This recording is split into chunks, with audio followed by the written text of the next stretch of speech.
the tempo of practice, the expectations, and being sure. I mean, we got 3 groups. I can remember, back whenever I was playing, you came in fall camp, you had 2 groups going. That 3rd group, they stood over there and watched, as an individual for about a month.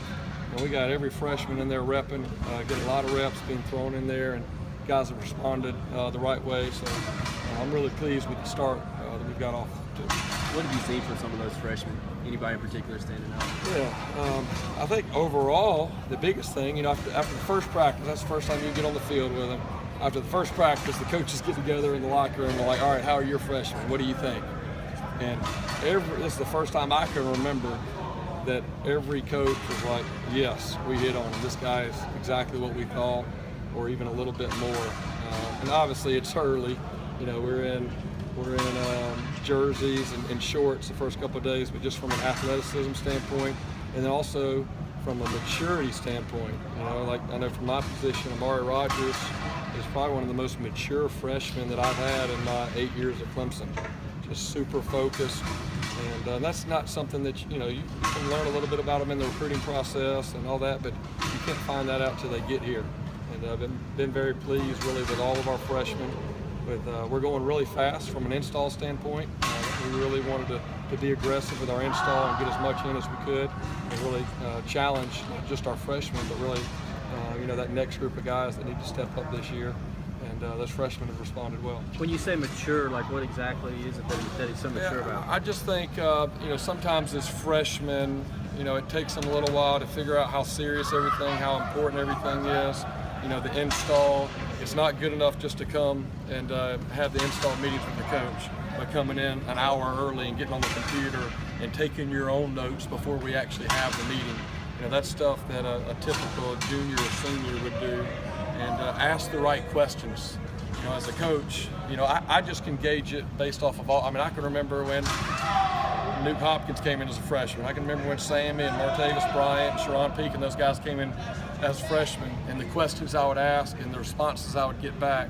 And Amari and T, have done an excellent job. And I give really 2 groups credit. Number one, you got to give them credit for really studying it and being ready. But the other thing that I'm proud about is I can tell that our older receivers really spent a lot of time with those freshmen this summer in the skills and drills.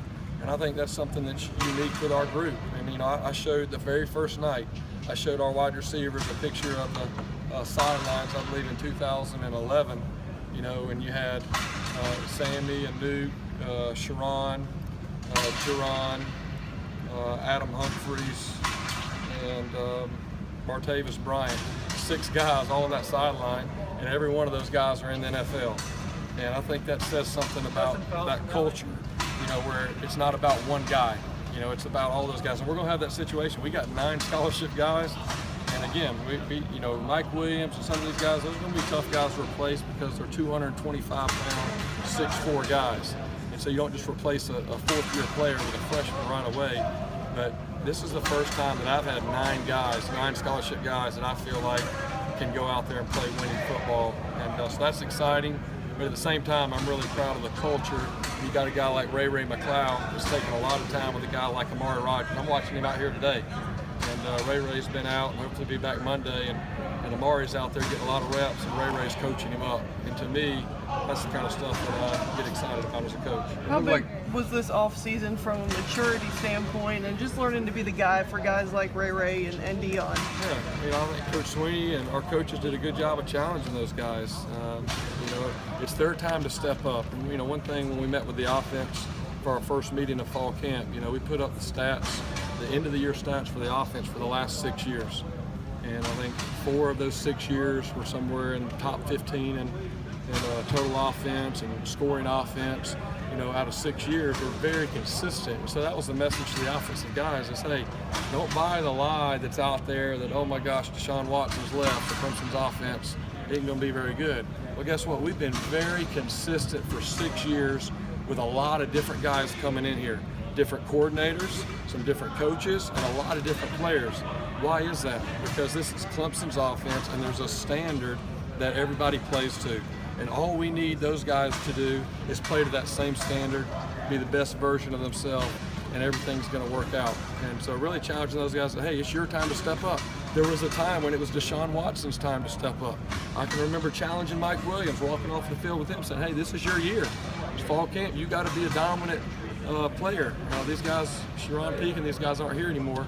You know, it's your time. So it's really kind of putting some ownership on those guys to really step up and perform. And I feel like those guys are taking that charge very serious. It looked like Teep spent some time in the weight room over the summer. Were you surprised or impressed with how his upper body looked? Yeah, you know, T's one of those guys that's 198 pounds and looks like he's 178 pounds. And that's a good thing, because what that means is he's going to one day be 225 pounds and look like he's 210. And that's what those special ones are. But yeah, I've been pleased with that. You know, it's something that he's really worked on. It doesn't just happen, especially for those skills. He's a guy, he reminds me a lot of DeAndre Hopkins, playing football and basketball back to back every year since the